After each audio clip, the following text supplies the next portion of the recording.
जय हिंद, वंदे मातरम। मैं जो भी आज बोलूंगी कोई भाषण नहीं होने वाला है, एक संवाद के फॉर्म में कम्युनिकेशन, और मैं हमेशा टू वे कम्युनिकेशन करना पसंद करती हूँ युवाओं के साथ।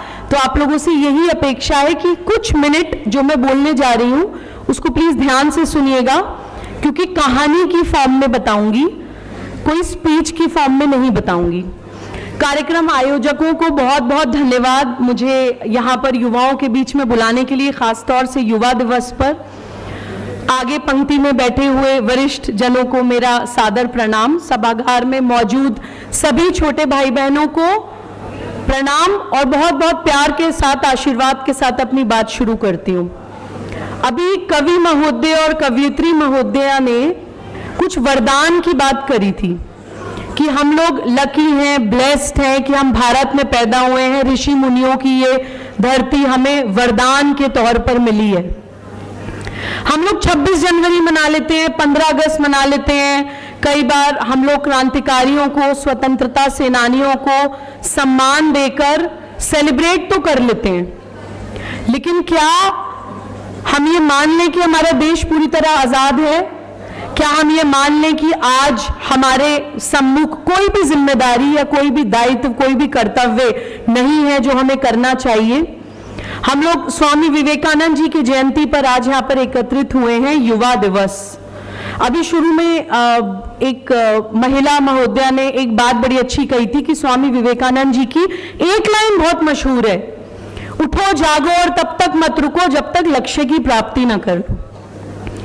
आज हम युवा इस स्थिति में हैं कि लक्ष्य बनाना तो छोड़िए, लक्ष्य बनाने में सोच में ही कंफ्यूज हो जाते हैं कि लक्ष्य बनाएं क्या। कौन वो ताकतें हैं जो हमें कंफ्यूज करती हैं? कौन वो ताकतें हैं जो हमें क्रांतिकारी होने से या स्वतंत्रता सेनानी होने से या देश के, भारत भूमि के पुत्र और पुत्री होने से रोकती हैं? उनके बारे में मैं आज आपको बताना चाहूंगी, और शायद ये सुनने के बाद आप लोगों को अपना लक्ष्य निर्धारण करने में भी मदद मिले। हम लोग राष्ट्रीय जागरण अभियान नाम से एक अभियान पर काम कर रहे हैं और भारत प्रवास पर रहते हैं। हर स्टेट में जाते हैं, हर डिस्ट्रिक्ट में, गांव-गांव में जाते हैं, भारत के आखिरी गांव तक गए हैं। हम लोगों ने आइडेंटिफाई करी हैं 7 एंटी नेशनल फोर्सेस, 7 भारत विरोधी मानसिकताएं जो भारत के खिलाफ आज भी काम कर रही हैं। वो अपना तन मन धन लगा के भारत के युवाओं को भटकाने की कोशिश कर रही हैं। वो अपनी पूरी ताकत लगा के भारत के बच्चों को भारत से दूर करने की कोशिश कर रही हैं। कौन वो ताकतें, मैं उनके नाम आप लोगों को क्विकली बता देना चाहती हूँ। आजकल गूगल है, कुछ बीज डाल के जाऊंगी, आप लोग गूगल करेंगे, अपना स्वाध्याय करेंगे, पढ़ेंगे, आपको अपने आप ही कड़ी से कड़ी जुड़ती चली जाएगी, ऐसा मेरा पूरा विश्वास है। वीडियो रिकॉर्डिंग अगर बच्चों को मिल जाए तो बाद में सुनने को मिल जाएगा, अदरवाइज किसी के पास अगर पेन और पेपर हो तो सिर्फ वो 7 नाम जरूर लिख लीजिएगा।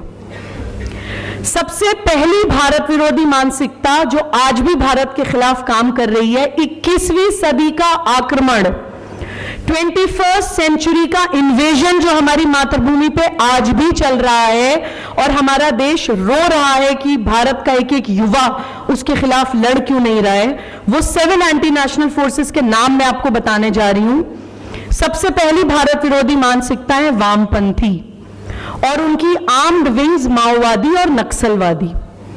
वामपंथियों की ही एक विंग है छद्म नारीवादी, सूडो फेमिनिस्ट, जो हमारी बच्चियों को सूडो फेमिनिज्म के नाम पर भड़काती हैं, जो सबरीमाला टेंपल पर ब्लड स्टेन्ड सैनिटरी पैड लेकर जो एक्टिविस्ट पहुंच जाती हैं, हम लोग कई बार टीवी पर देखते हैं। ये हमें ये नहीं बताते हैं कि भारत में बहुत से ऐसे मंदिर हैं जहां पे पुरुष भी अलाउड नहीं है। भारत में बहुत से ऐसे मंदिर हैं जहां पे महिला को, शक्ति को पूजा जाता है। तो अगर किसी मंदिर में हमें ये कहा जा रहा है कि यहाँ पे महिला अलाउड नहीं है क्योंकि वो ब्रह्मचारी देवता हैं, वहां पे महिलाओं को नहीं जाना चाहिए, तो वहां पर वो सूडो फेमिनिस्ट सैनिटरी पैड लेकर पहुंच जाती है एज प्रोटेस्ट। ये एग्जाम्पल मैंने आपको इसलिए दिया क्योंकि वामपंथी कॉलेज कैंपसेस में घुस गए हैं। ये हमारे बच्चों को, युवाओं को इक्वालिटी के, समानता के नाम पर भड़काते हैं। लड़ो, इक्वालिटी के लिए लड़ो, जाति को जाति से लड़ाएंगे, महिला को पुरुष से लड़ाएंगे।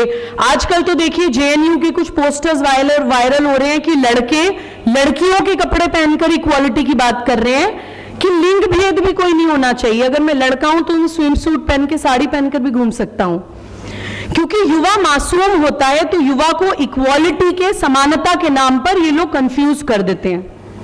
एक बात मैं आज आप लोगों को सूत्र देकर जाना चाहती हूं कि जो वामपंथी होते हैं उनका केवल नारा समानता होती है, उनकी नियत समानता नहीं होती। वो आपको केवल और केवल इक्वालिटी के नाम पे भड़काते हैं। और कोई भी व्यक्ति जो सिर्फ आपको समस्या बता के लड़ाने की कोशिश करे और आपको समाधान ना बताए, वो कहीं ना कहीं वामपंथी है। आज मैं आपको समस्या भी बताऊंगी और समाधान भी बताऊंगी। आप लोगों की क्या भूमिका होगी वो आप खुद तय करेंगे। पहली भारत विरोधी मानसिकता मैंने आपको बताई कौन है। दूसरे हैं अलगाववादी, कट्टरवादी और आतंकवादी संगठन। ये क्या करते हैं? अब किसी बच्चे को, जैसे मेरा बच्चा भी यहां घूम रहा था या कोई भी युवा यहां बैठा है, किसी को रातों रात तो आतंकवादी बनाया नहीं जा सकता। तो क्या करते हैं, पूरी एक फेज होती है, किसी एक हेल्दी माइंड को टेररिस्ट बनाने की पूरी एक स्ट्रैटेजी होती है। सबसे पहले किसी बच्चे को अलगाववादी बनाया जाता है। तुम्हारा पहनना ओढ़ना अलग है, तुम्हारा खाना पीना अलग है, तुम्हारी भाषा अलग है, तुम्हारा भोजन अलग है, तुम्हारे कानून अलग हैं, तुम्हारी न्याय प्रणाली अलग है, तुम्हारी शिक्षा व्यवस्था अलग है।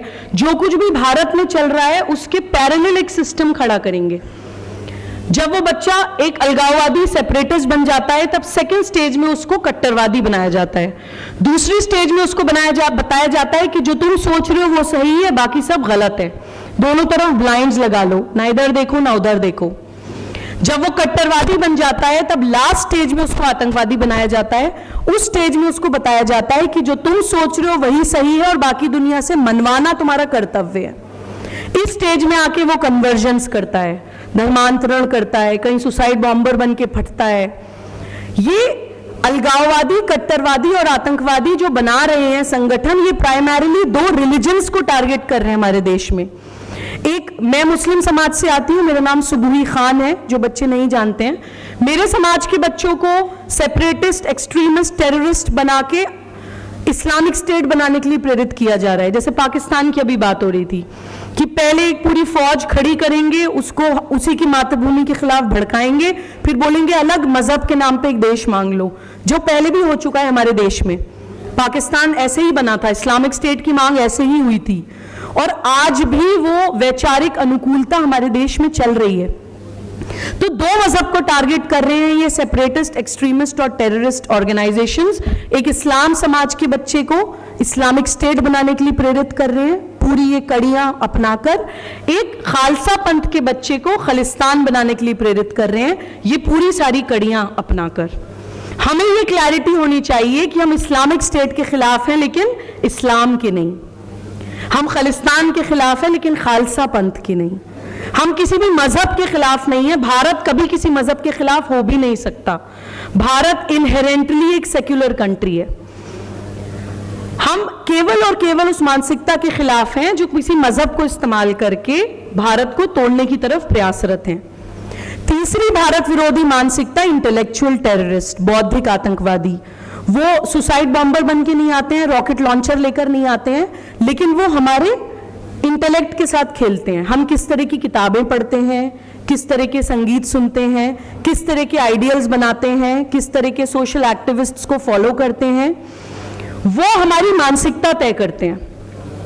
और ये जो बौद्धिक आतंकवादी हैं, सूटेड बूटेड हैं, अंग्रेजी बोलते हैं, इंटेलेक्चुअल हैं, एकेडमिक्स में है, ब्यूरोक्रेसी में है, पॉलिटिक्स में है, फिल्मों में है, प्रिंट मीडिया में है, इलेक्ट्रॉनिक मीडिया में है। दे आर सो स्मार्ट कि हमें दिखाई नहीं देते। हमें लगता है इतना मॉडर्न इंसान, प्रोग्रेसिव इंसान, ये देशद्रोही कैसे हो सकता है।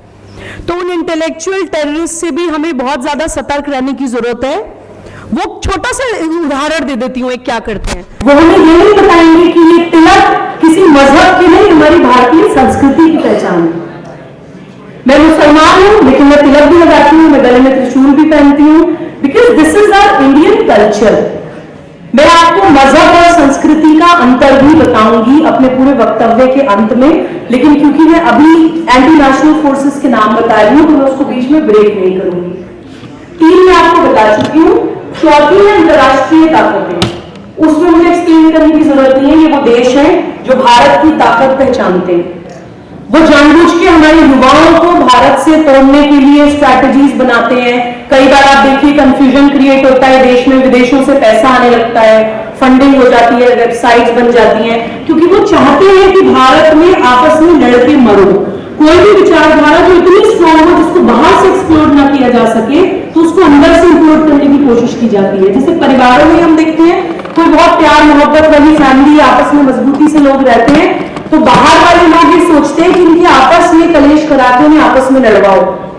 तो हमें अंदर से इंप्लोर करने के लिए विदेशी ताकतें पैसा भेजती हैं, भारत में आपस में सिविल वॉर कराने की हमारे देश में कोशिश की जाती है आए दिन अलग अलग विषयों पर।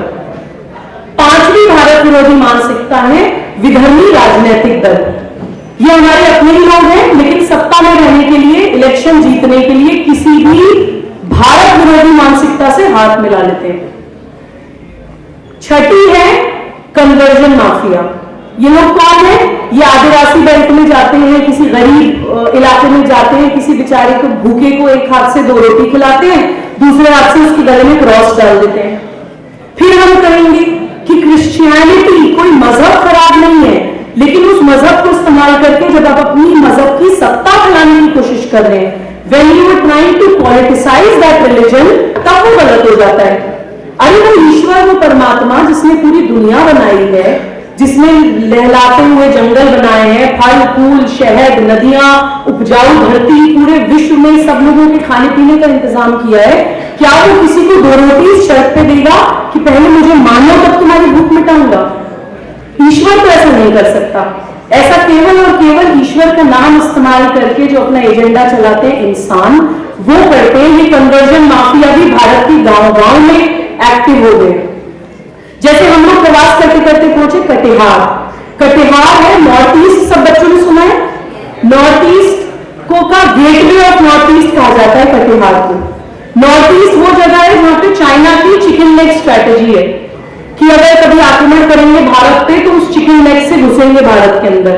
तो जो जगहें सीमा की दृष्टि से, राष्ट्रीय सुरक्षा की दृष्टि से भारत के लिए इंपॉर्टेंट है, वहां पे एंटी नेशनल फोर्सेस जानबूझ के बसाई गई है।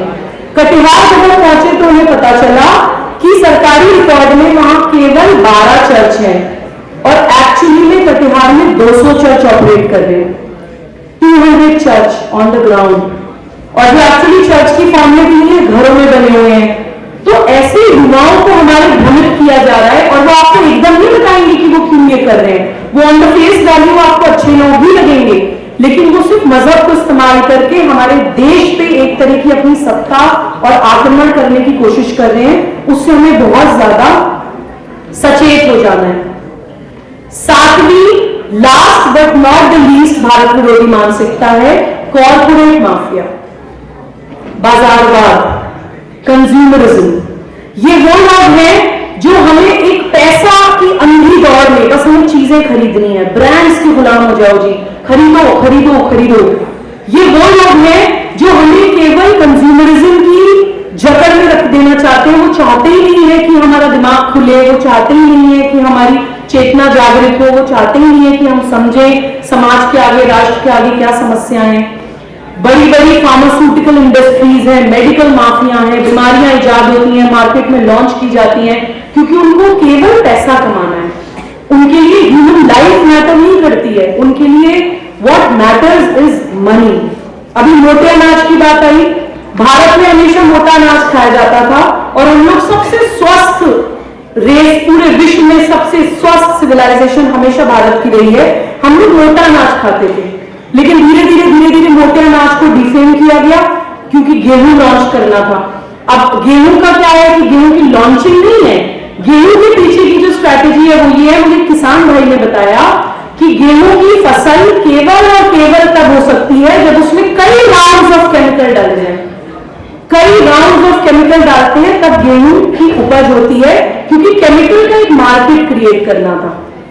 आज यंग मदर्स, मैं 5 साल के बच्चे की मां हूं, यंग मदर्स अपने बच्चों को मिट्टी में नहीं छोड़ती हैं, बैक्टीरिया इन्फेक्शन हो जाएगा।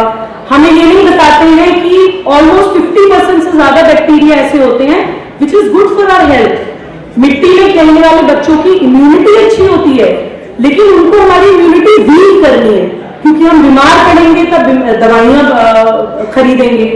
अच्छा, ये सारी भारत विरोधी मानसिकता हमारे खिलाफ खड़ी क्यों हुई है, ये भी हमें समझने की जरूरत है। 7 एंटी नेशनल फोर्सेस हमारे खिलाफ काम तो कर रही हैं, लेकिन क्यों कर रही हैं? इसलिए कर रही हैं क्योंकि हम विश्वगुरु जिस कारण थे वो ताकत हमारे पास आज भी है। हम लोगों को लगता है कि सोने की चिड़िया थे, हमारे हीरे जवाहरात ले गए अंग्रेज, तो आज हम विश्वगुरु नहीं है। आज भी हम विश्वगुरु हैं, और आज जो मैं आपको बताने जा रही हूं वो ताकत हमारे पास आज भी है। हम विश्वगुरु सोने की चिड़िया होने के कारण नहीं थे, हम विश्वगुरु थे अपनी प्राकृतिक संपत्ति के कारण। पूरे विश्व में, ग्लोब में भारत ही ऐसा देश है जिसकी 60% भूमि उपजाऊ है। 60% of our land is agricultural land. पूरी सर्च कर लीजिएगा गूगल पे, पूरी दुनिया में कोई देश नहीं है जिसमें 60% भूमि पर कुछ भी उगाया जा सकता है। दुनिया की कोई फसल ऐसी नहीं है जो भारत में नहीं हो सकती है। विश्व की सर्वश्रेष्ठ कामधेनु यानी कि गाय केवल और केवल भारत में पाई जाती हैं। विश्व की सर्वश्रेष्ठ नदियां केवल और केवल भारत में पाई जाती हैं। विश्व की टोटल बायोडाइवर्सिटी, विश्व की पूरी जैव विविधताओं का 16%, पूरी दुनिया का 16% केवल और केवल भारत में पाया जाता है। तो ये ताकतें हमारी आज भी है। आज जो एक कंट्री दूसरी कंट्री से लड़ रही है ना, उसका केवल और केवल प्रकृति ही कारण है। Nobody was interested in Afghanistan. They were interested in the lithium reserves it had. जिस देश के पास जितनी प्राकृतिक संपत्ति होगी, विश्व की ताकतें उस देश को जकड़ने का, गुलाम बनाने का प्रयास करेंगे। हम प्राकृतिक संपत्ति के तौर पर आज भी विश्वगुरु हैं, इसलिए हमें दूर किया जाता है। जब कोई गौ रक्षा की बात करने लगे कोई बच्चा, तो उसको फौरन कट्टर कट्टर कट्टर बोल के उसको डीमोटिवेट करने की, डिमोरलाइज करने की कोशिश करी जाती है, क्योंकि गाय A2 मिल्क नाम से फॉरेन कंट्रीज पेटेंट कराने की कोशिश कर रही है, बड़ी बड़ी इंडस्ट्रीज सेटअप कर देना चाहती हैं उस गाय के दूध पर जो हमारी ताकत है, और हम लोगों को दूर कर देना चाहते हैं उस गाय से। तो देखिए, मैंने आपको समस्या भी बताई है कि these 7 anti national forces are working against us. मैंने आपको समाधान भी बताया है कि गाय की ओर लौटना, प्रकृति की ओर लौटना, जल की ओर लौटना से ही हम वापस अपनी संस्कृति की ओर लौटेंगे। आज पूरी दुनिया क्लाइमेटिक इमरजेंसी से जूझ रही है। जहां पे बर्फ होती है, ठंड पड़ती है, वहां पे 50 डिग्री टेम्परेचर जा रहा है। Heat waves, cold waves, food shortage, water shortage, कहीं ग्लेशियर्स पिघल रहे हैं, कहीं बाढ़ आ रही है, कहीं सूखा पड़ रहा है। आज पूरी दुनिया क्लाइमेट इमरजेंसी से जूझ रही है क्योंकि उन्होंने भारत का मजाक उड़ाया। हम लोगों को स्नेक चार्मर्स कहा जाता था। स्नेक चार्मर्स कहते हमारा मजाक उड़ाते थे क्योंकि हम कहते हैं बंदर मामा, चंदा मामा, गंगा माँ, यमुना माँ, धरती माता, क्योंकि हम लोग प्रकृति को माँ मानते थे। उन लोगों ने हमारा मजाक उड़ाया। आज वो समस्या से जूझ रहे हैं। तो पुनः विश्वगुरु की तरह अगर हमें स्थापित होना है तो सबसे पहली चीज जो हमें करनी पड़ेगी, हमें समझना पड़ेगा कि Hindu is not a religion. Hindu, जैसे स्वामी विवेकानंद कहते थे, गर्व से कहो हिंदू है। कोई मुसलमान बच्चे से बोलो गर्व से कहो हिंदू है, तो वो फौरन ऑफेंड हो जाएगा। उसको लगेगा कि अरे नहीं, मैं तो मुसलमान हूं। तो हमें समझना पड़ेगा कि हिंदू मजहब नहीं है। Hindu is not a religion. Hindu is a Commonwealth of all modes of worship. Kashmir से कन्याकुमारी तक हजारों हजारों देवी देवता हैं हमारे देश में। 2-4 और भी हो जाएंगे तो कोई फर्क नहीं पड़ेगा। हिंदू का मतलब होता है प्रकृति प्रेमी, जो अपने आप को शरीर ना माने, आत्मा माने, वो हिंदू। जो अपने आप को तत्व माने, क्षिति, जल, पावक, गगन, समीरा, those 5 एलिमेंट्स जिससे हम बने हैं, उन्हीं 5 एलिमेंट्स से पूरी सृष्टि बनी है। ये हमें हमारे वेदों में सिखाया जाता था हजारों हजारों साल पहले। अहम ब्रह्मास्मि, हमारे वेदों का ज्ञान है ये। मेरे अंदर वो ब्रह्म विराजमान है, यानी कि वो यूनिवर्सल कॉन्शियसनेस मेरे अंदर विराजमान है। तत्त्वमसि, तुम्हारे अंदर भी वही है। इसलिए हमें जल बचाना बताया जाता था। 70% of our body is water, यही पढ़ाया जाता है ना। 70% हमारे शरीर का पानी है। आज हम क्या कर रहे हैं? आज हम क्या कर रहे हैं? चेन्नई में 2000 फीट तक नीचे धरती में पानी नहीं है। पंजाब, जिसको 5 नदियों की जगह कहा जाता है, 700 फीट नीचे तक धरती में पानी नहीं है। कानपुर उत्तर प्रदेश में 200-300 फीट नीचे तक धरती में पानी नहीं है, हम लोग हैंडपंप से पानी निकाल लिया करते थे। इतना ज्यादा प्रकृति द्वारा ब्लेस्ड कंट्री अगर भटक गई है तो ये 7 ताकतें हमारे पर हावी नहीं होंगी तो क्या होगा। देखिए, ये लोग हमें बांटना चाहते हैं और उन्होंने हमारा एक भू मनोविज्ञान पकड़ लिया है। ये एक सूत्र मेरे गुरुदेव माननीय के गोविंदाचार्य जी से मुझे प्राप्त हुआ है, अपने सभी छोटे भाई बहनों के साथ शेयर करके अपनी वाणी को विराम दूंगी। भारत को तोड़ना इतना आसान नहीं था। भारत को तोड़ने के लिए पूरे भारत का इन्होंने सर्वे किया और इनको साइकोलॉजी ऑफ भारत पता चल गया। भारत का भू मनोविज्ञान 4 कारक प्रभावित करते हैं। 3 से 4 मिनट मैक्सिमम लूंगी, इसके बाद अपनी वाणी को विराम दूंगी। ये बात समझेंगे तो आपको बहुत अमेजिंग क्लैरिटी आने वाली है। I am going to tell you the psychology of our country.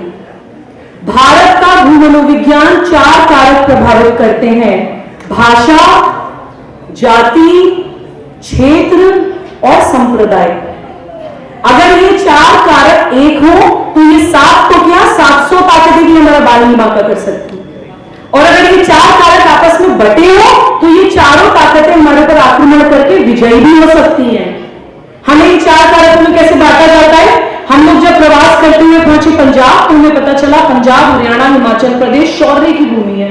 जितने भी आक्रमण भारत पे हुए पंजाब से होते थे। उसको स्वॉर्ड आर्म ऑफ इंडिया कहा जाता था, यानी कि घुसने नहीं देते थे आक्रमणकारियों को। इतने फियर्स फाइटर्स उस क्षेत्र के हैं। उस क्षेत्र को भाषा के आधार पर बांटा गया। आज पंजाब अलग है, हरियाणा अलग है, हिमाचल प्रदेश अलग है। हरियाणवी बोलने वाले भाइयों के लिए अलग बना दिया हरियाणा, पंजाबी बोलने वालों के लिए अलग बना दिया पंजाब। 1966 में 2 स्टेट्स बनी थी, पंजाब हरियाणा, उससे पहले एक थी। वो पूरी शौर्य का क्षेत्र था, उसको भाषा के आधार पर तोड़ दिया गया।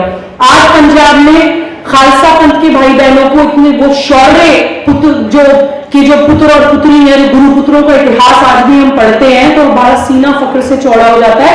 आज पंजाब के उस बच्चों को खलिस्तान बनाने की तरफ प्रेरित किया जा रहा है, नशे में रोक दिया जा रहा है युवाओं को। इस तरह से पहले भाषा में तोड़ा, अब नशे में डाल के युवाओं को वहां पे बर्बाद किया जा रहा है, क्योंकि शौर्य की भूमि है, फियर्स फाइटर्स हैं, वो वीर कौम है हमारे देश के। जाति के आधार पर हमें अधिकतर तोड़ा जाता है। मैं उत्तर प्रदेश से आती हूं, उत्तर प्रदेश को आप कभी भी देखिएगा जातियों में तोड़ने की कोशिश की जाती है। अभी भी हम नोएडा में उत्तर प्रदेश में बैठे हैं, आप कभी भी देखिएगा हमारे आदरणीय चीफ मिनिस्टर माननीय योगी आदित्यनाथ जी के ऊपर कभी भी एलिगेशन लगाएंगे तो जातिवाद का लगाते हैं। हाँ या नहीं लगाते हैं? क्यों लगाते हैं मैं आपको कारण बताती हूँ। क्योंकि उनको करप्शन में कुछ नहीं कह सकते, कैरेक्टर में कुछ नहीं कह सकते। अब वो चीफ मिनिस्टर है यूपी के।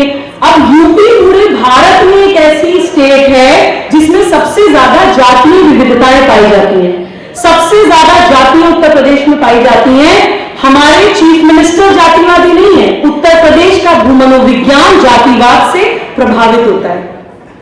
यूपी को हमेशा जाति में तोड़ने की कोशिश की जाती है। संप्रदाय में कैसे तोड़ा जाता है? रिलीजन में हमें पता ही है, वोट बैंक पॉलिटिक्स, मुसलमानों को अल्पसंख्यक बोला जाता है, माइनॉरिटी बोला जाता है। जब हम कहते हैं मातृभूमि, मैं अपने माँ बाप की इकलौती बेटी हूं, मेरे 2 भाई हैं, तो क्या मैं अल्पसंख्यक हो गई? मैं तो और ज्यादा लाडली हुई ना। अगर मैं इकलौती बेटी हूं कम हो संख्या में तो मेरी माता पिता मुझे ज्यादा प्यार करेंगे। तो 25-30 करोड़ पॉपुलेशन है मुस्लिम्स की भारत में, लेकिन उनको अल्पसंख्यक बोल के भारत से तोड़ा जाता है। संप्रदाय के नाम पर इस तरह से बच्चों को तोड़ा जाता है। भाषा, जाति, क्षेत्र और संप्रदाय 4 कारक में तोड़ा जाता है। मैंने आपको 3 बता दिए, लास्ट बताकर अपनी बात खत्म करूंगी। क्षेत्र में हमें कैसे तोड़ते हैं इस चीज के तो हम सभी लोग यहाँ पे कल्प्रिट होंगे। आई कैन गारंटी किसी ना किसी बच्चे ने ये अपराध कभी ना कभी जरूर किया होगा। क्षेत्र में हमें कैसे तोड़ा जाता है?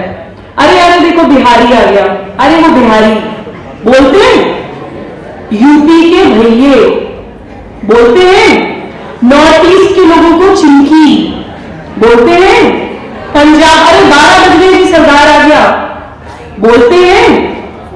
इस तरह से क्षेत्रवाद में तोड़ने के लिए हमारे भाई बहनों को आपस में लड़ाने के लिए कि एक ना हो जाए, जोक्स बनाए जाते हैं, चुटकुले बना के समाज में छोड़ दिए जाते हैं और हम पागलों की तरह जोक्स मार के ताली बजाते हैं।